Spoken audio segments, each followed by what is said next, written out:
Ulug'bek Qodirovga tuzoq savol berishda bu savolga xavfsiz javobni o'zi yo'q edi. Qanday qilib u to'g'ri javob berdi? Hozir buni birgalikda ko'ramiz va noqulay savollarga javob berishni o'rganamiz.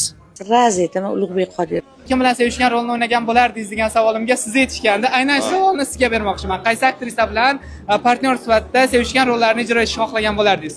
Avvalo Dilfuza opamni men juda hurmat qilaman, o'zlarini inson, shaxs sifatida, san'atkor sifatida juda hurmat qilaman. Bunaqa bir fikrni bildirganlariga o'zim rostdan ham quvonib ketdim. Qoladi odam. To'g'risini aytsam, hammasining turmush o'rtog'i bor yoki yaqin insonlari bor.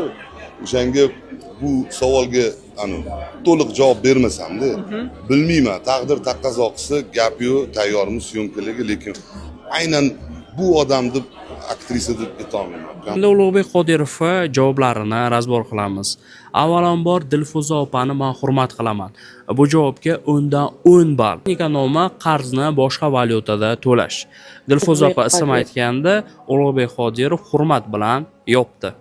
Hamma aktrisalarning turmush o'rtog'i, yaqinlari bor.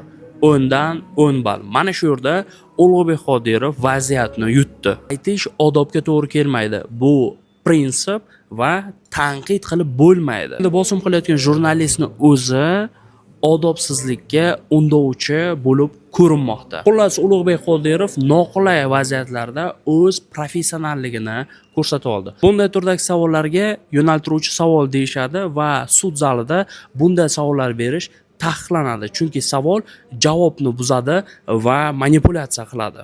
Advokat e'tiroz, savol yo'naltiruvchi deydi va sudya bu savolni olib tashlaydi. Lekin kamera oldida sudya yo'q, o'zingizni o'zingiz himoya qilishingizga to'g'ri keladi.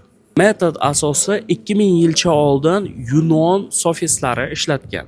Namuna ko'ramiz. Savol: xotiningizni urishni to'xtatdingizmi? Agar ha deb javob bersangiz, siz xotiningizni urasiz. Yo'q deb javob bersangiz, siz hali ham urmoqdasiz. Agarda jim bo'lib qolsangiz, shunchaki tan olgan hisoblanasiz.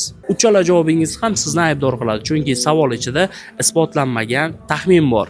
Sizni urganingiz haqiqat sifatida joylashtirilgan. Bizning aktyor savolida ham xuddi shunday tuzilma bor. Qaysi aktrisalar bilan sevishgan rolni o'ynagan bo'lar edingiz? Demak, savol ichida sizda ushbu ro'yxat bor, shunchaki ochib bering demoqda. Bu shunchaki noqulay savol emas. Bu muhandislik qilingan konstruksiya. Ichida 5 ta psixologik mexanizm bor va bularning har biri alohida bosim beradi. Birinchi mexanizm qarzdorlik hissi. Sizni ismingizni aytishgan edi. Inson miyasi minglab yillar davomida shunday tuzilgan. Agar senga kimdir biror narsa bersa, sen ham unga vzayimni qaytarishing kerak. Bu evolyutsion refleks deyiladi. Ikkinchi mexanizm uchinchi shaxs qalqoni deyiladi. Jurnalist bu savolni o'zidan bermayapti. U faqat yetkazuvchi.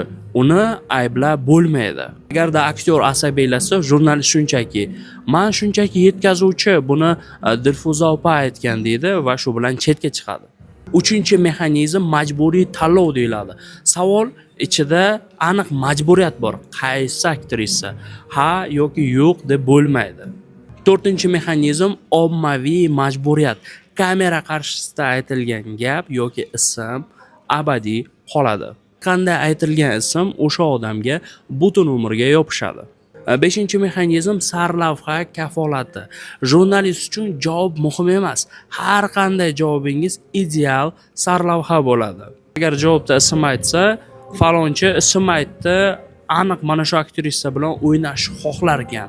U ham Dilfuza opani tanladi. Ular bir-birini tanlashdi va hokazo. Etdi, Dilfuza opaga javob qaytarmadi. Bu yerda g'alaba qilib bo'lmaydi. Eng to'g'ri yo'l savol maydonidan chiqib ketish. Bunday noqulay savollarga BRY formulasi orqali javob berish mumkin. Buffer, ramka, yakun. Bunisilar bizning Telegram kanaldan bepul kirib o'rganishlaringiz mumkin. Ulug'bek Qodirov noqulay savollarda o'z professionalligini ko'rsata oldi. Bunday savollarga javob bera olish va obro'ni saqlash juda ham muhim, chunki yillar davomida qurilgan karyera 1 daqiqada qulashi mumkin. Agar sizga bunday noqulay savollarga javob berish texnikalari qiziq bo'lsa, masalan, qachon turmushga chiqasan, axir biza do'stmiz-ku, qarz ber, falonchi sizni yomonladi, siz nima deysiz? Hokazo, bunaqa savollar juda ham ko'p. hoziroq profil shapkasidagi havola orqali bizani ta'sir maktabimizga obuna bo'lib borib, mana shunday desam bo'lar ekan deb o'zingizni azoblagandan ko'ra, hoziroq obuna bo'lib qo'yib, bunday holatlarga tayyor bo'lganingiz ma'qul. Faqat obro'yingizni himoya qilmaydi. Muzokaralarda o'zingizni haqqingizni talab qilib olishingizni ham ta'minlaydi.